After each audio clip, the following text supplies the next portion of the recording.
Hello and welcome to Freed Indeed Live. I'm your host, Kevin J.N. Hughes. And as many of you know, I am a former Seventh-day Adventist. I was an assistant pastor in a Seventh-day Adventist church, and I left Seventh-day Adventism, eventually became Eastern Orthodox, and I cover a lot of topics regarding Seventh-day Adventism because my heart's desire is for Seventh-day Adventists to find the freedom that I have found and experience release from the Seventh Day Adventist cult and the joy of true Christianity. Um, so today I haven't covered Seventh Day Adventist topics in a while. I need to get back to our Ellen G. White videos. I need to get back, or Ellen G. White talks. I need to get back to all of that stuff. But I've been covering a lot of different topics and getting a lot of content out to you guys. And today I want to talk about Seventh-day Adventism's weird relationship with Martin Luther, the Protestant founder. Um the founder of Protestantism, I should say. I say that Seventh-day Adventism has a very weird relationship with Martin Luther because, on the one hand, Martin Luther is central to Seventh-day Adventism's narrative and self-understanding. Martin Luther is a figure who looms larger than probably any other figure in Ellen G. White's novel, The Great Controversy, which is a work of historical fiction purported to be prophecy uh, by Seventh-day Adventists. But Martin Luther is essentially the central figure in a very large portion of the book. The book um, essentially skips over the early church because of how inconvenient it is for the Seventh-day Adventist narrative. So all of the great Orthodox figures like Saint Athanasius, Saint Irenaeus, Saint Polycarp, all of these figures are just sort of glossed over. Um, Not to mention things like the Council of Nicaea, all of that is just glossed over because of how inconvenient it all is for the Seventh-day Adventist narrative. And then, um, and then we really skip to Adventism's falsehoods concerning the Waldenses, which is something that I don't think I've covered on this channel, but there's lots of good videos out there that you can find, lots of good podcasts out there that you can find. Um, First of all, I mean, just a brief overview. Some of the false claims that Seventh-day Adventists make regarding the Waldenses are that they were Seventh-day Sabbatarians, that they rejected everything about Roman Catholicism, and were essentially proto Seventh-day Adventists, that they didn't baptize infants, etc. None of that is actually true. The Waldensians have always baptized. Oh, and then the other thing is that they claim that Waldensians were killed off by Roman Catholic forces and that there are no Waldensians today because they were all massacred in a genocidal fury by the Pope. None of this narrative is actually true. This narrative is completely fictitious. The Waldensians did not reject infant baptism or baptismal regeneration. They did not reject even the liturgy. If anything, they were kind of proto-Presbyterians. They did actually join the Presbyterian Church um, under the preaching of William Farel during the time of the Reformation. Uh, which brings me to the last thing that Seventh-day Adventists completely make up, which is this narrative that the Waldenses were exterminated by Roman Catholics. This is not true. There are still Waldensian churches to this very day. In fact, like I said, they joined the Presbyterian movement, if you will, under William Farel and John Calvin and united themselves to that. So they're actually, not only do they still exist today, but there are vibrant Waldensian communities that are linked to Presbyterianism and are a Calvinist thing today. If I recall correctly, there's actually an interesting documentary about the Waldensians, and that documentary gives the impression that they are like sort of like the CREC in a way, semi-liturgical Protestant uh, Presbyterians, basically with a Calvinistic Augustinian theology. Nothing like SDAs. Um, so that's, but then you get past the Waldensians and you get into they have a lot of stuff about Jan Hus. Interestingly, they don't talk about Johann Savonarola. I think his name was Johann Savonarola. Um, I might be wrong about his first name. Rola. I want to say, oh, Girolamo Savonarola, not Johann. And Girolamo is Jerome. So I was I was far off, um but I was thinking of Jerome, I think. But Girolamo Savonarola was a Dominican ascetic friar, and he was a very influential moral theologian who has very frequently been discussed by Roman Catholics as someone who probably should be sainted, despite the fact that he was persecuted by the Pope at the time for calling out corruption within the papacy. And Girolamo Savonarola, the reason why I think it's interesting that Seventh-day Adventists don't bring him up is because in a lot of ways, I think Savonarola actually is a much, much stronger connection to Seventh-day Adventism.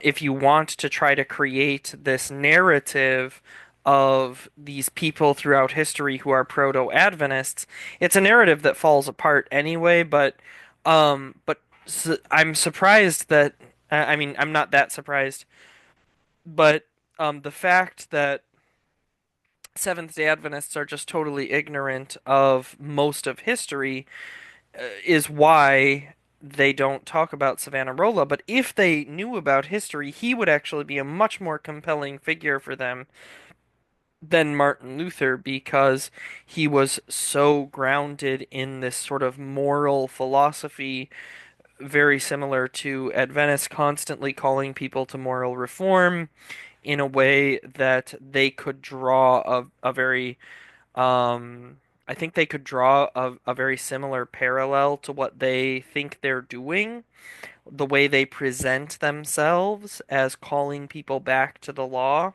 That's kind of what Savonarola did, and he actually was put to death because he called out corruption in the Vatican, and he was put to death for calling out corruption in the Vatican. So he actually fits the picture much better than Martin Luther, but Seventh-day Adventists don't really know about him, so they latch on to two figures, Jan Hus and Martin Luther, as these sort of central figures, and they quote that they claim that Jan Hus died prophesying that Martin Luther would rise. That's actually a claim that's been thoroughly debunked. It turns out that in actuality, what happened is that 100 years after Jan Hus died, there was a play written about him by a Lutheran theologian, and in that play, Jan Hus is shown as giving this prophecy of Martin Luther because this Lutheran theologian liked the idea of trying to build a connection between Jan Hus and Martin Luther. And that connection is actually not totally, that connection is much stronger than any connection between Martin Luther and Seventh-day Adventists because Martin Luther himself even said when he read some of Huss's writings. He said um, that he didn't understand why Huss was put to death and thought that, and he said, I quote, "We are all Hussites, Paul, Augustine, and myself." So even Martin Luther saw some kind of connection between himself and Huss in their ideologies. Um, but trying to connect those figures to Seventh-day Adventism creates a very strange relationship. So, on the one hand, Seventh-day Adventists need Martin Luther to be this proto-Adventist and also to be this very righteous figure because they present him as this almost Christ-like figure in the time of the Reformation, that he is this like almost messianic figure, bringing about this much needed reform and all stuff that I've very much debunked on this channel before. It's all stuff that Josiah Trenum's excellent book Rock and Sand really thoroughly picks apart. But even with that said, even if their narrative was correct, it doesn't help them. And the reason it doesn't help them is because Martin Luther is diametric in his writings and his preaching, diametrically opposed to everything Seventh-day Adventism represents. He is very opposite to anything even remotely similar to a Seventh-day Adventist. Um, there are some.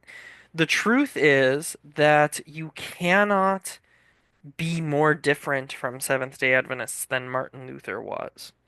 You just can't. And so trying to cr create this narrative where um, Martin Luther is so central to your self-understanding, but he's so different from you, creates a very strange relationship. So I want to talk about some things that Martin Luther says that you simply cannot reconcile with Seventh-day Adventist theology. So I want to start with Martin Luther's doctrine of the Eucharist. Martin Luther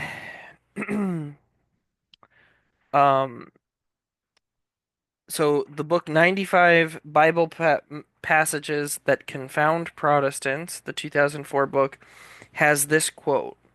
Martin Luther believed in the real presence, although he denied transubstantiation and rejected the sacrifice of the Mass. Luther, according to his nominalist anti-scholastic leanings, didn't want to speculate about metaphysics and how the bread and wine became the body and blood of Christ. He simply believed the miracles of the literal body and blood alongside the bread and wine, which is what he called consubstantiation. In this respect, his position was very similar to the Eastern Orthodox position. So, Martin Luther, so this is a quote from a Catholic author praising Martin Luther for the fact that he believed in this idea of consubstantiation, which is he believed in the idea of the real presence of the body and blood of Christ in the Eucharist. Here's some quotes from Martin Luther now. So that's a quote from a Catholic theologian praising Luther. Here's some quotes from Luther. Luther said, I have often enough asserted that I do not argue whether the wine remains wine or not. It is enough for me that Christ's blood is present. Let it be with the wine as God wills, sooner than have mere wine with fanatics. I would agree with the Pope that there is only blood. So, in other words, would rather Martin Luther would rather go all the way into saying that the Eucharist is only the body and blood than he would ever say that the Eucharist is only symbolic. He says, the glory of our God is precisely that for our sakes he comes down to the very depths, into the human flesh, into the bread, into our mouth, our heart, and our bosom. That's from his book, This Is My Body, 1527. So the so Martin Luther, his theology regarding the Eucharist, and I've debated SDAs about this a lot, Not about Martin Luther. I've debated SDAs about the Bible and the Eucharist because SDAs don't believe in the physical presence in the Eucharist. They believe this is actually a Roman Catholic heresy. They claim that it comes from paganism, and I've debated them on all of this.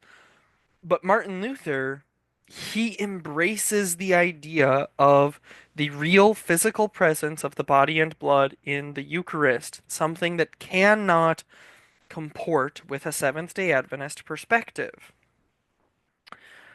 He also wrote, so he also famously debated with Ulrich Zwingli on this, where Zwingli makes an argument that uh, is the prototype of Bill Clinton when he says, in the words, "This is my body," the word "this" means the bread, and the word "body," which is the body put to death for us. Therefore, the word "is" cannot be taken literally, for the bread is not the body and cannot be. "This is my body" means this bread signifies my body. It is a figure of my body. Like I said, Bill Clinton must have been channeling Ulrich Zwingli when he said, that he didn't have sex with that woman and then was asked to clarify and said that he didn't know what the definition of is. Um, but Martin Luther refutes this line of thinking, saying, "This word of Luke and Paul is clearer than sunlight and more overpowering than thunder. First, no one can deny that he speaks of the cup, since he says this is the cup. Secondly, he calls it the cup of the New Testament. This is overwhelming, for it cannot be a New Testament by means of or account of wine alone." Um, I want to skip down a couple of these quotes.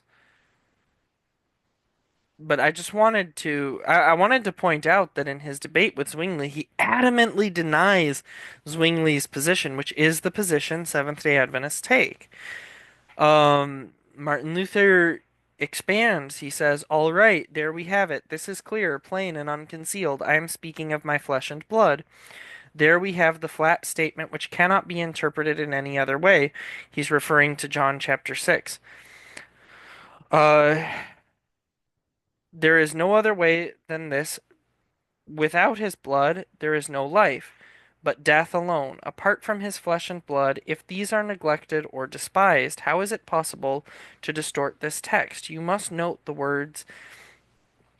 these words and this text with the utmost diligence. It can neither speciously be interpreted nor avoided and evaded. So that's from Martin Luther's sermon on the Gospel of St. John, chapter 6 through 8. So Martin Luther believed something that cannot by any means be reconciled with Seventh-day Adventist theology. And Martin Luther, contra Seventh-day Adventist, see, this is the thing. Seventh-day Adventists will try to say, yeah, Martin Luther had been raised Roman Catholic and he was a Roman Catholic monk and priest, and then when he became a Protestant, he had to let go of these things, but he didn't let go of all of it. That's their explanation. The problem with that is that Ulrich Zwingli comes along and challenges Martin Luther with the very things that Seventh-day Adventists claim about the Eucharist. And Martin Luther rejects Zwingli's position outright. It's not that Martin Luther didn't know about the Adventist position. It's not that Martin Luther lived up to the light he had, but just didn't go all the way. No, Martin Luther outright rejects what Seventh-day Adventists teach. And Martin Luther says that Zwingli isn't a Christian. I'm sorry, guys, but Martin Luther believed that this was a gospel point. If you deny the real presence in the Eucharist, Martin Luther does not believe you're a Christian. He even said that he would rather partake with Roman Catholic, he would rather have unity with Roman Catholics than with Zwinglians, because at least Roman Catholics confess only blood, whereas Zwinglians confess only wine, and Martin Luther would rather give up the wine and drink blood with Catholics than give up the blood and drink wine with heretics. That's his words, not mine. So So Martin Luther outright rejects this. I want to go. Here's another quote from Martin Luther. Actually, I don't want to use this one because I want to go into Martin Luther on baptism. First of all, so there's two things Martin Luther confesses that are diametrically opposed to Seventh-day Adventism. One is infant baptism, and the other is baptismal regeneration. Both of these run completely counter to what Seventh-day Adventists teach. Now, to be fair, when I was a Seventh-day Adventist, I did believe that baptism was more than a symbol. I did. And the reason I believed that was because Seventh Day Adventists teach this to a degree. Most Seventh Day Adventist pastors, well, they don't believe in baptismal regeneration. They do believe in some kind of vague sense in which baptism is a quote unquote necessary ordinance and that God does communicate some sort of grace through baptism, which is more than they're willing to grant for the Eucharist. With the Eucharist, they really don't believe that it's anything but purely symbolic, just like Zwingli. So they don't even really believe in like a John Calvin kind of thing happening. But with baptism, they do go a little bit further, but they deny it to their kids. So see, this is the thing. Martin Luther would not recognize them. Martin Luther says, little children are free in every way, secure and saved only through the glory of their baptism, through the prayer of the believing church which presents it. The infant is changed, cleansed, and renewed by the inpoured faith, nor should I doubt that even a godless adult should be changed in any of the sacraments if the same church prayed for and presented him as we read of the paralytic in the gospel, who was healed through the faith of others. Mark 2, 3 through 12. I should be ready to admit, in this sense, the sacraments of the new law are efficacious in conferring grace not to those who do not, but even to those who do most obstinately present the obstacle, the Babylonian captivity of the Church from 1520. In Luther's larger catechism, expressed in the simplest form, the power and effect, the benefit, the fruit, and the purpose of baptism is to save. No one is baptized that he may become a prince, but as the words declare of Mark 16:16, that he may be saved. But to be saved, we know very well, is to be delivered from sin, death, and Satan, and to enter Christ's kingdom and live forever with him. Through the word, baptism receives the power to become the washing of regeneration, as St. Paul calls it. Titus 3, verse 5. Faith clings to the water and believes it to be baptism, which effects pure salvation and life when sin and conscience oppress us. So, it is a fact that I am baptized, but being baptized, I have the promise that I shall be saved and obtain eternal life for both soul and body. Hence, no greater jewel can adorn our body or soul than baptism, for through it perfect holiness and salvation become accessible to us. He goes further. He says, we reject and condemn these errors. The third of these errors is that water baptism is not a means whereby the Lord seals the adoption of his sons. Um, Later on, Mead, a Lutheran scholar, writes about Luther. He says, infants are baptized, and baptized persons are believed to receive the gift of regeneration from the Holy Spirit. So, Martin Luther is Martin Luther most definitely believes in baptismal regeneration. Here's an Here's another interesting quote. We can hardly deny that the same Christ is present at baptism and in baptism. In fact, is himself the baptizer, who in those days came in his mother's womb to John. In baptism he can speak as well through the mouth of the priest as when he spoke through his mother. Since then he is present, speaks, and baptizes, why then should this word and baptism call forth the Spirit and faith in the child as it produces faith in John? Sorry, why should not his word and baptism call forth the Spirit and faith in the child as it does in John? That's John the Baptist. He is the same one who speaks and acts now. The most certain form of baptism is child baptism. This is another quote from Luther. For an adult might deceive and come to Christ as a Judas and have himself baptized, but a child cannot deceive.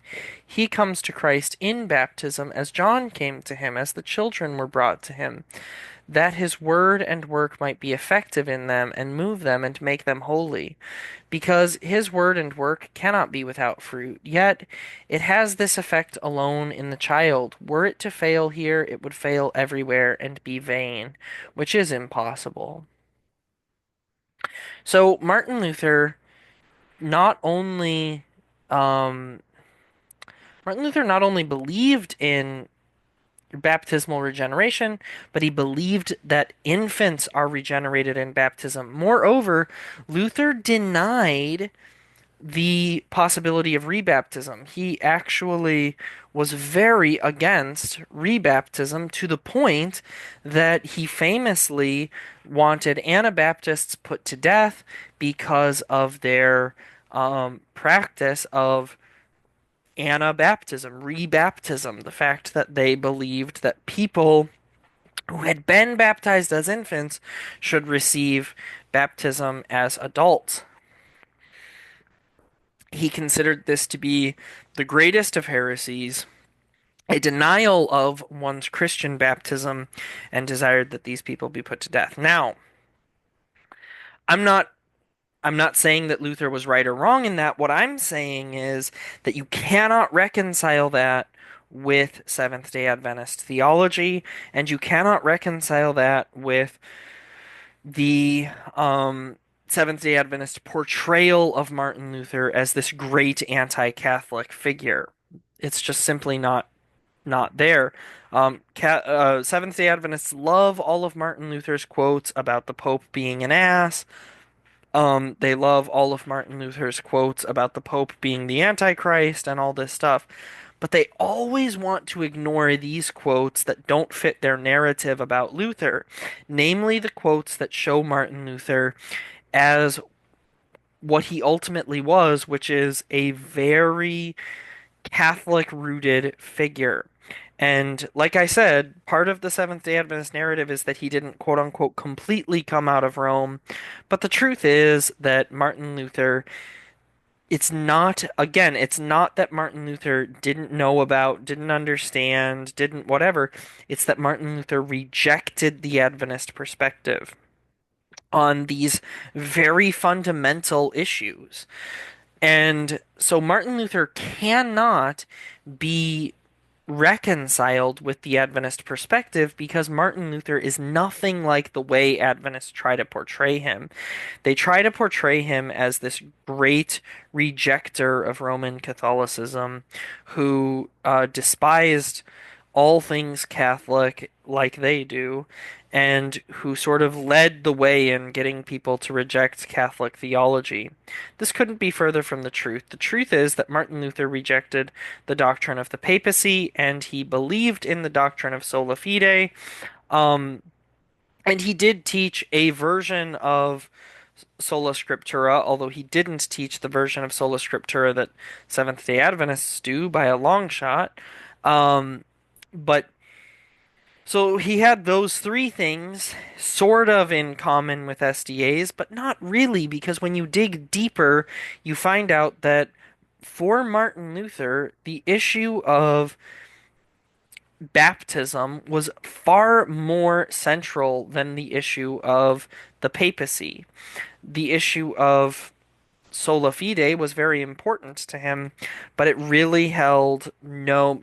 nothing, no candle to his doctrine of the Eucharist, for example.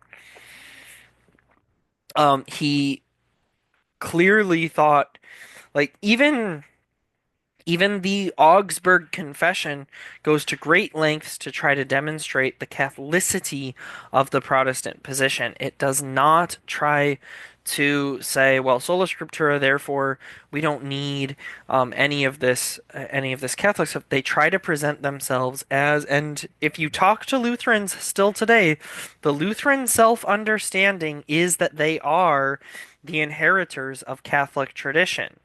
Um, Lutherans do not see themselves, and Martin Luther did not see himself as some kind of rogue rebel tearing down treasured institutions. He saw himself as trying to preserve and save treasured institutions that had become corrupt. Whether you agree with his perspective or not, that's what he believed, and that's not at all similar to Seventh-day Adventist narratives. So you're left with a choice. You can either reject Martin Luther because he is diametrically opposed to everything Seventh-day Adventists represent, but if you reject Martin Luther, you also have to reject the great controversy narrative around him, or you can embrace Martin Luther, and the truth is you can't be Seventh-day Adventist because everything he believes runs very counter to Seventh-day Adventism. Martin Luther also rejected the idea of Seventh day Sabbatarianism, um, thoroughly rejected that one. And it's not that he just didn't see this, it's not that God blinded him. None of these things that Adventists will try to say to get out of it, because we see in his writings that he addresses these topics from a place of absolute rejection of them, not from a place of ignorance, from a place of rejection. Now, if you want to know whether Martin Luther's perspective or Seventh-day Adventism's perspective is correct, or if there's a third position that is correct, I recommend getting yourself a Bible and reading it for one thing, but also I recommend all of our other videos on this channel because we cover these topics really thoroughly. We go through the Bible on all these different topics. I have videos talking about the Bible and baptism and the Bible and the Eucharist and all this stuff. I have debates with Seventh-day Adventists that I've done, going all the way back to when I was still a Protestant and hadn't yet entered into the Orthodox Church, but much of the information in those debates is still very good and useful. So all I'm saying is that this is one of many issues where Seventh-day Adventists simply cannot have it both ways. Either Martin Luther is your hero and he's a great guy and he did everything, and he's exactly who the Great Controversy portrays him as, or Martin Luther is who he was in history, which is a man who very much opposed everything Seventh-day Adventists stand for and represent. So thank you very much for watching. I do encourage you, especially if you're Seventh-day Adventist, please comment below. Let me know not just your thoughts on the video, but um, let me know whether you find this convincing. Let me know whether you need more clarification. Let me know what's keeping you in Adventism so that we can talk about it. All right. Thank you very much, and God bless. And please do share this with your friends, especially your SDA friends, so that they too can be freed indeed.